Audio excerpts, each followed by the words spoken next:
સુરતમાં હત્યાના બનાવમાં વધારો થઈ રહ્યો છે ત્યારે ગોળાદરા વિસ્તારમાં એક ચોંકાવનારી ઘટના સામે આવી છે, જેમાં માતાના પ્રેમી પર પુત્રએ ચપ્પુ વડે હુમલો કરી તેની હત્યા કરી નાખી હતી।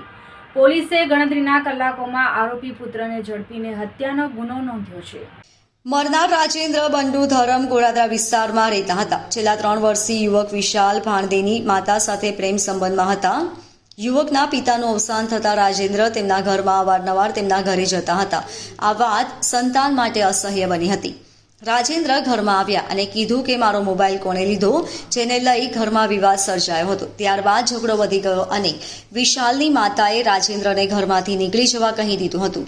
રાજેન્દ્ર ત્યાંથી રિસાઈને નીકળી ગયો હતો, પરંતુ પુત્ર વિશાલના મનમાં આ બાબતે ગુસ્સો ઉકળી રહ્યો હતો।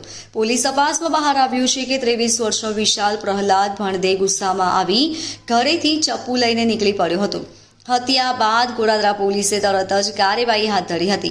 પ્રાથમિક તપાસ બાદ આરોપી વિશાલ ભાણદેને પકડી પાડ્યો હતો। પોલીસ પૂછપરછમાં વિશાલે પોતાનો ગુનો કબૂલ્યો હતો અને કહ્યું કે માતાના પ્રેમી સાથે ચાલતા સંબંધો અને તાજેતરનો ઘરના વાતચીતનો ઝઘડો તેના ગુસ્સાનું કારણ બન્યું હતું।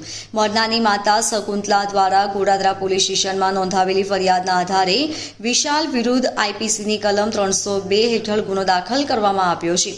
પોલીસે હવે હત્યામાં વપરાયેલ ચપ્પુ, બનાવ પહેલા પછીના સીસીટીવી ફૂટેજ અને મરનાર તથા આરોપીની કોલ રેકોર્ડની તપાસ કરી રહી છે।